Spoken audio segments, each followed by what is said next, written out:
Hi, I'm Terry VanNoy. You are in Math Class with Terry V. This is my online classroom. Now this video is a viewer challenge, so I'm going to kind of stretch you a little bit. Hopefully you've watched some of my other videos in the series about solving non-right triangles. And one of the tools we use to find all the missing parts of a right triangle is called the law of sines. So that's what we're going to focus on here.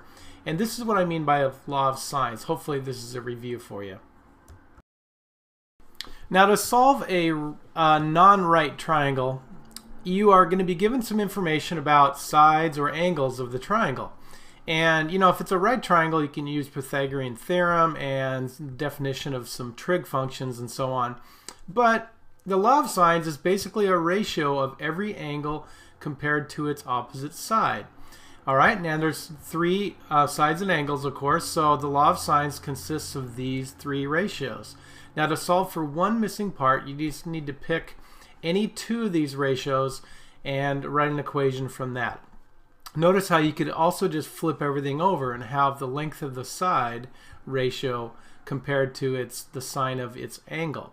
Now to use the law of sines, all you need to know in the information that you're given for the triangle is one of the angles and its opposite side. Okay? So if you know that, then you know you can use the law of sine ratios and continue from that. Alright, I'm going to have you try one example and get ready to write this down on a piece of paper, grab your calculator, and good luck. Alright, we're going to focus on problem number 1. As you can see, there's some other examples here, but to keep this video short enough, we're going to just do one of these. And notice that we're given side A is 12, that's labeled on the triangle. Angle B is 70, that's put right there. Angle C is 15. Alright, so where are we going to start? We're looking for angle A and side B and side C. Alright, well before we use the law of sines, we're going to do very simply find angle A. We know two of the three angles of a triangle. Any triangle, doesn't have to be a right triangle. All three angles add up to 180, right? So we're just going to take 180, take away the sum of these two angles here, which would be 85. So 180 minus 85 would give us the measure of angle A. So let's start with that. That's the easiest place to start. And the answer would be 95 degrees. Alright, so that's our first answer. Alright, now notice that if I put that in there, 95 degrees. Now of course it's not drawn to scale because I just sketched out a triangle and I didn't really look at the relative sizes of everything. But that's really actually going to be an obtuse angle there. What I'm going to do is take the information. Remember, we're looking for any angle and its opposite side. And the only side we know is this A side, little a, which is 12. Okay, so we're going to use angle A and side A. So we're going to use this law of sines ratio. Sine A over A equals sine B over B. Now let's fill in the values that we know already.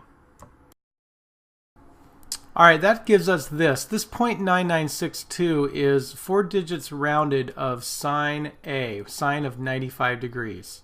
We know that A is 12 and sine B is sine of 70 degrees. We put that in our calculator and get 0.9397. Now we're going to cross multiply so we can solve for B.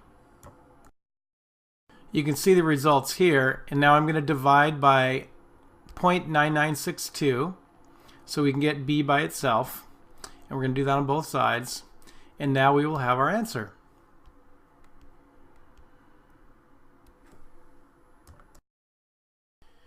B equals 11.3, and notice that we are rounding to the nearest tenth. Okay, so 1 decimal place.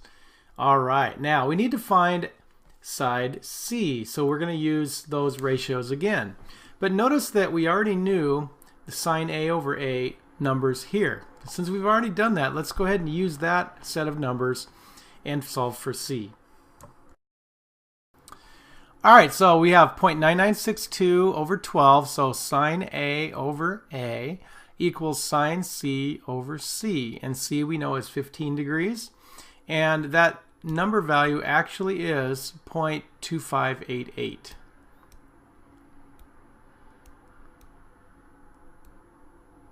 All right, now let's cross multiply and see what we get. Next, we're going to divide by that decimal value there, 0.9962, and we'll get our final answer. C equals about 3.1 rounded to the nearest tenth. All right, so we found angle A, we found side B, and we found side C. We have solved that non-right triangle.